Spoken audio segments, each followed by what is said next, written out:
내 이웃의 집을 탐내지 말라. 내 이웃의 아내나 그의 남종이나 그의 여종이나 그의 소나 그의 낙이나 그 무릇 내 이웃의 소유를 탐내지 말라. 아멘. 하나님에 관한 계명과 또 사람에 관한 계명으로 나눈다. 예, 지난주에 뭐에 대한 거 배웠지? 하나님에 관한 거 배웠어, 그죠? 하나님에 관한 계명이 1계명에서 몇 계명까지? 4계명까지 4개. 예, 지난 살펴봤어요, 그죠? 하나님이 10계명을 주면서 명령할 때에 하나님이 당당하게 명령할 수 있었던 이유는 하나님께서 이스라엘 백성들을 애굽 땅 종되었던 자들에서, 그죠? 이스라엘 백성을 구원하여서 낸 나는 너희 하나님이기 때문에 당당하게 명한다라고 했습니다. 여기 1절에 2절에 나타납니다. 그죠? 그러면서 여러 가지 나타나는데 그 중에서 지난주에 살펴봤던 것 중에서 우상 숭배하지 말고, 그죠? 하나님만 섬겨라. 유일신이다. 다른 데는 막 이신 저신 저신 저신 막 있지만 우리 기독교는 오직 하나님 신밖에 없다. 그래서 하나님만 오직 섬겨야 된다. 그 다음에 또 뭐 절대적으로 하나님 이름을 망령되이 하지 마라. 그래서 뭐 어떤 게 나왔었죠? 하나님 이름으로 놓고 뭐 하지 마라? 맹세하지 마라. 그죠? 예, 나 교회 다니는 사람인데 나를 못 믿어. 그러면 하나님 놓고 이런 것을 하지 마라. 그죠? 했습니다. 그죠? 절대로 하면 안 됩니다. 자, 그리고 마지막으로 봤던 것이 주일날 거룩하게. 그죠? 주일날은 쉬는 게 복이다. 그리고 쉴 때 하나님 복을 주신다. 그리고 주일날 복되게 복을 받고 싶으면 쉬어라. 그리고 주일날 하나님 앞에 예배 드리는 것으로서 그걸 잘할 때 하나님께 복을 준다는 말씀을 배웠습니다. 5계명, 6계명, 7계명, 8계명, 9계명, 10계명이 사람에 관한, 인간에 관한 계명입니다. 자, 그런데 한번 보시기 바랍니다. 인간의 계명 중에서 첫 번째가 뭡니까? 내 부모를 공경하라. 자, 중요한 게 있습니다. 기독교를 가리켜서 제사 안 지낸다고 불효하는 종교다 이렇게 말들 하는데 절대로 그렇지 않습니다. 하나님이 주신 10계명의 인간에 관한 첫 계명이 바로 네 부모를 공경하고 네 부모에게 효도하라고 하는 겁니다. 이 중요하게 생각해야 됩니다. 그 뒤에 보면 뭐가 나옵니까? 살인하지 말라 그래서 살인보다도 더 크게 하나님이 보신 것이 뭐다? 내 부모를 공경해라. 알았죠? 그러니까 기독교인은 모든 것 다 보다 먼저 사람 간의 관계 속에서 뭐를 해라? 부모 공경이 먼저라는 겁니다. 부모 공경이 먼저라는 겁니다. 사람 간의 관계 속에서는 먼저 하나님을 섬기고 그 다음에 사람 간의 관계 속에서 첫 번째 할 일은 뭐다? 네 부모를 공경해라 이런 얘기입니다. 한번 볼까요? 그 21장 17절 한번 봅니다. 자기 아버지나 어머니를 저주하는 자는 반드시 죽일지. 뭐 어째라? 아버지 엄마 저주하면 욕하면 어떻게 해라? 반드시 죽여라. 죽여라. 우리 아버지 말이야. 뭐 어떤 사람도 그럴 때 우리 우리 영감 뭐 이렇게 하는데, 그죠? 엄마 아버지에 대해 가지고 그렇게 말 함부로 아버지 엄마에 대해 가지고 함부로 하는 사람은 뭐 하라? 반드시 죽여라. 이게 하나님이 내린 법이에요. 그만큼 하나님이 인간관계에서 중요시 여기는 게 뭐냐면 부모의 효도라는 겁니다. 요거 알아야 돼요. 그러니까 다른 종교에서 말이야 부모에게 제사도 안 지내고 말이야 다른 종교 사람들에게 말하세요. 10계명 아느냐? 그럼 그 사람은 뭘 할까? 10계명? 압니다. 안다. 나 10계명 안다. 들어는 봤다. 뭔지 모르겠지만 이렇게 하겠죠. 그죠? 그 중에서 하나님의 관한 거 빼고 인간관계에서 최고 첫 번째 계명이 뭔 줄 아느냐? 하나님이 명령하는 건데 이렇게 말하세요. 부모 병명하는 기다. 부모에 대해서 험담하거나 부모에 대해서 함부로 하는 자는 죽이라고 되어 있다. 무조건 반드시 죽이라고 되어 있다. 이렇게까지 됩니다. 그만큼 기독교는 부모에게 효도하는 종교입니다. 마땅히 해야 될 일이죠. 그죠? 자, 그 다음에 나타난 것이 뭐냐면은 살인하지 말라. 뭐 당연합니다. 그죠? 살인하지 말아야죠. 그죠? 자, 자살은 살인이다 아니다. 자살은 살인이다. 어째서? 하나님이 주신 법을 내 마음대로. 그렇지요. 예, 그렇지요. 예. 생명은 다른 사람도 생명이지만 내 생명도 생명입니다. 그런 거로 다른 사람의 생명을 해하는 것도 살인이지만 하나님이 주신 내 생명을 해하는 것도 살인입니다. 그래서 기독교인은 자살하면 된다 안 된다? 안 됩니다. 아시죠? 기독교 자살하면 안 됩니다. 그래서 기독교인은 자살하지 아니하고 그 자살할 만한 힘든 일이 발생될 때 뭘 생각하면 되냐면은 이 힘든 일을 주신 것은 하나님이시고 요 주신 목적은 그 다음에 더 큰 것을 주기 위한 하나님의 계획하심이다 생각하면 됩니다. 그래서 그거를 잘 넘어가면 잘 이겨내면 그 다음에는 나에게 그 이상의 그걸 이겨낸 상급과 그걸 이겨내게 함으로써 갖게 하기 위해서 더 큰 걸 주신다는 겁니다. 군대 가면 훈련 받습니다. 그죠? 힘듭니다. 그죠? 근데 그 훈련 받고 나면 어떻게 됩니까? 이등병의 계급장이 주어집니다. 그죠? 그 훈련소 과정을 겪지 아니하면 절대로 이등병의 이등병의 계급장을 받을 수가 없습니다. 4년 동안 사관학교에 가가지고 진짜 힘들게 하지 아니하면 소위를 달지를 못합니다. 근데 왜 그럴까요? 그것이 그냥 힘들게 한 과정일까? 아니지요. 뭡니까?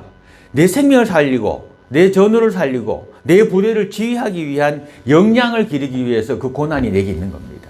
마찬가지로 우리가 살아가다가 고난이 온다고 하는 것은 뭐냐면은 이 고난이 나를 망하게 하려는 것이 아니라 내가 하나님 믿는 사람이라 그러면 하나님이 주시는 고난이라면 나를 망하게 하는 것이 아니라 나를 더 흥하게 하려고 하는 것이니까 내가 죽을 만큼 괴롭고 힘든 상황에 빠진다 할지라도 요 과정을 지나고 나면 성경에 있는 말씀대로 모든 것이 협력하여 선을 이룬다고 하는 하나님의 말씀이 응하여지고 이루어지는 과정이라 생각하면 그 고난의 시간이 나에게 뭐가 될까요? 고통의 시간이 아니라 나에게 그것을 뭐 특전사 가면 피하지 못하면 즐겨라 이런 말 있잖아. 그 시간을 지나고 나면 나에게 요 고난이 끝나고 나면 나는 하나님이 도대체 나에게 어떤 걸 주려고 이런 고난을 주실까라고 하는 도로 기대치를 가지고 올 수가 있게 되는 겁니다. 이씨 이리 뭐하나 차 죽어보자 이게 아니고 요거 지나고 나면 하나님이 도대체 얼마나 큰 복을 주시려고 나한테 이렇게 힘든 시험을 주실까? 그건 시험이야.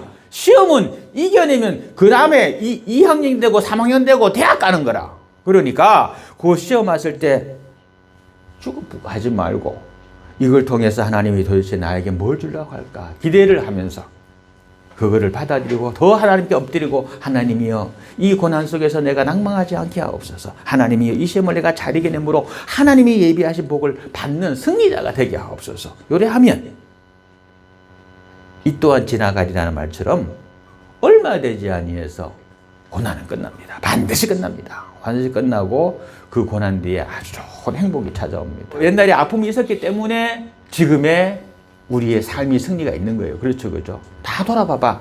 옛날에 아팠을 때 힘들다고 그때 포기했으면 어떻게 됐을까? 지금의 행복이 없어. 그러니까 그 아팠던 것이 앞으로도 올 수 있단 말입니다. 왔을 때 낭망하지 말고 실망하지 말고 그 상황 속에서 도리어 하나님을 바라보라고요. 그러면 때가 이름에 나 실망하고 낭망하고 힘든 것이 변화돼서 뭐로 바뀌어? 복으로 바뀐다. 아멘? 아멘. 복으로 바뀐다는 겁니다. 간음하지 말라. 간음하지 말라. 예수님께서 마태복음 5장 28절 이런 말씀하세요. 예수님께서 말씀하시기를 너희가 여자를 보고 그 마음속에 음욕을 품는다면 그것은 이미 간음한 것이다 라는 말씀을 합니다. 그러니까 생각도 하지 말으라는 거야. 생각하면 죄짓게 돼 있어요. 노름하는데 기웃거리면 난 안 해. 절대 난 할 일 없어. 하더라도 언젠가는 노름하게 돼 있어. 그게 안 될 수가 없어. 그 성경이 뭐라고 말합니까? 너희 손이 범죄하거든 너희 손목을 잘라보라. 너희 눈이 범죄하거든 너희 눈을 빼내보라. 이래 말을 합니다. 진짜 손목을 자르고 눈을 빼내라는 것이 아니라 아예 거기에 접근하지 말라는 겁니다. 이 손이 악한 행동을 하도록 그쪽에다 보내지도 말라는 겁니다. 눈이 딴 생각 못하도록 악한 것은 보지도 말라는 겁니다. 그 자리에 가지를 말라는 겁니다. 하나님은 아담과 하와 둘을 창조하셨지 아담과 하와 외에 또 누군가를 창조하셔서 아담으로 하여금 여러 여인을 거느리게 하지 않았습니다. 하나님의 창조의 섭리는 일부일처제입니다. 동성애도 아니고 일부 다처제도 아니고 다부일처제도 아니고 일부일처제입니다. 그 안에서 하나님께서 그 가정에 복을 주셨다라고 성경은 말합니다. 따라서 내 아내 외에 다른 사람을 보거나 내 남편 외에 다른 사람을 보는 것은 하나님에게서 복을 차버리고 멀리하는 가장 안 좋은 행위입니다. 이 땅에 지금 너무나도 악해져 가고 피폐해져 가고 있는데 그것을 뛰어넘는 것이 우리 기독교인들에게 필요로 하다는 것이고 또 내게 주어진 내 아내를 사랑하는 것이 최고의 행복이고 내게 주어진 내 남편을 사랑하는 것이 최고의 행복이고, 다른 데 쳐다보고 하지 말고 그 쳐다볼 걸 내 아내를 쳐다보고 그 쳐다볼 걸 내 남편을 쳐다본다면 그 안에서 하나님의 그 가정을 가장 복되게 하신다는 겁니다. 남편은 아내를, 아내는 남편에 대해서 지킬 거 지키고 바로 가는 것만 하면 그 가정이 어려움이 오든 아픔이 오더라도 능히 이겨낼 수가 있고, 두 사람이 한 사람보다 나은 것은 한 사람이 넘어졌을 때 그 사람을 일으켜 세울 수 있기 때문이라고 말했던 것처럼, 그 쓰러지는 사람에 대해 가지고 일으켜 세울 수 있는 사람이 내 곁에 있다는 걸 깨닫고 다른 사람이 아니라 바로 그 사람은 내 남편이고 내 아내라는 생각을 하면서 살아가면 이 땅에서 능히 승리할 줄로 믿습니다. 하지 말라. 요거는 8계명하고 10계명은 거의 같은 맥락입니다. 같이 10계명하고 같이 볼게요. 그 다음에 9계명이 내 이웃에 대하여 거짓말하지 마라. 이게 뭐냐? 다른 사람 찝지 말라는 거야. 다른 사람에 대해서 특히 없는 말 만들어가지고 하지 말라는 거예요. 사람 말이라고 하는 것은 한 단계 건너가면 또 커지게 돼 있고 또 커지게 되고 또 커지게 되어 있습니다. 따라서 다른 사람에 대한 이야기는 아예 안 하는 것이 더 좋습니다. 들었다 하더라도 그 말을 안 전달하는 것이 좋습니다. 안 좋은 말 들었어. 막 해. 들어줘. 그냥. 그랬어요. 들어줘. 그러고 난 다음에 그냥 그 말을 그냥 흘러 듣고 잊어버리면 돼. 그리고 이 말을 절대로 누가 뭘 하더라 말하지도 말고, 누가 어떻더라 말하지도 말고 하지 말라는 겁니다. 그래서 다른 사람에 대해 가지고 험담하지 말라는 겁니다. 그리고 거기에는 또 다른 사람에 대해 가지고 무언가를 해롭게 하지 말라는 겁니다. 자, 10계명. 자, 내 이웃의 집을 탐내지 말라라는 것이 있습니다. 8계명하고 좀 비슷한 말입니다. 자, 내 것은 내 것이고 네 것은 네 것이라고 하는 개념을 가져야 됩니다. 아무리 내 앞에 좋은 것이 있다 할지라도 그것이 내 것이 아니면 내 것이 아니다라고 욕심내지 아니하는 것이 필요합니다. 욕심에서 모든 것이 비롯됩니다. 욕심에서 모든 죄악이 나타납니다. 그죠? 이쁜 사람을 보고 거기 욕심내면 험담하게 되는 것이고, 그죠? 내 돈도 아닌 남의 돈을 바라보면서 그걸 쳐다보고 있으면 거기서 또 욕심이 생겨가지고 그걸 갖기 위해 가지고 오만 범죄함을 저지르게 되는 것이고, 아무리 좋은 것이라 할지라도 내 것이 아닌 것은 아예 쳐다보지도 않고 내 것이 아니다라고 생각하면 거기서 행복감이 생깁니다. 욕심을 내는 거야. 그리고 돈 줄 때도 일 시켜놓고 안에 물건 사놓고 돈을 안 줘. 왜 안 줄까? 그 돈을 주는 걸 아까워하는 거야. 왜 아까운 줄 알아? 그 물건이 자기 거라 생각하는 거야. 그러니까 아깝게 생각되는 거야. 아깝게. 아니야. 그건 내 거 아니야. 그건 그 사람 거야. 그죠? 그럼 그 사람 돈 내도 하나도 안 아까봐. 내 거 아니니까. 자, 이거를 못하게 되면 뭐가 생기냐면은 바로 도둑질이 생기게 되고 다른 집의 물건을 탐하는 게 생긴단 말입니다. 내 것이 아닌 것은 내 것이 아닌 것으로 그것으로 끝내야 되는데 내 것이 아닌 것을 내 것이라고 생각하는 그 마음속에서 사람이 거기서 신용이 깨집니다. 어차피 결제할 거를 왜 그렇게 하나? 미리 기분 좋게 져보고 말지. 상대방이 달라고 말하기 이전에 먼저 주는 거야. 먼저. 어차피 줄 돈이잖아. 근데 그거를 안 주고 지고 있어. 그럼 그거 내 돈 되나? 언니가 줘야 될 때인데 내가 지고 있으면 뭐가 발생하나?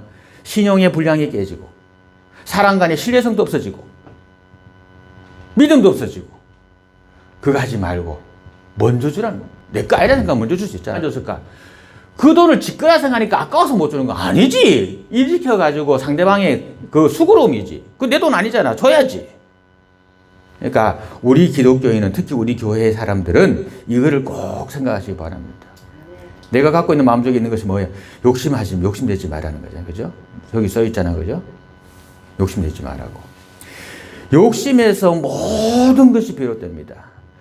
욕심내면 내 가정도 망하고 내 사업도 망하고 내 인생도 망합니다. 그런데 그 욕심 부리지 아니하면 내 인생이 편안합니다. 다침이 없고 아픔이 없습니다. 내 것이 아닌 것은 내 것이 아니라고 생각할 때에 그가 승리자가 되는 것이지, 내 것도 아닌 것을 내 것이라 생각하는 거기에서부터 나의 망함이 시작됩니다. 절대적으로 내 것이 아닌 것은 내 것이 아닌 줄로 알아서 어차피 줄 것이라면 기분 좋게 말하기 전에 먼저 줘버리는 그런 것 행하는 것이 정말 우리 기독교인으로서의 온전하고 마땅한 바다라는 겁니다. 자, 오늘 하나님이 주신 우리 인간에 관한 계명에 대해서 말씀을 살펴보았습니다. 어느 것이 마음에 와닿았는지 그 마음에 와닿는 것을 부여잡고 한 주간 동안 승리하고 기도하면서 우리 기독교인으로서 좀 세상을 살아가는 하나님의 백성답게 한 주간도 승리하기를 주님의 이름으로 축원합니다.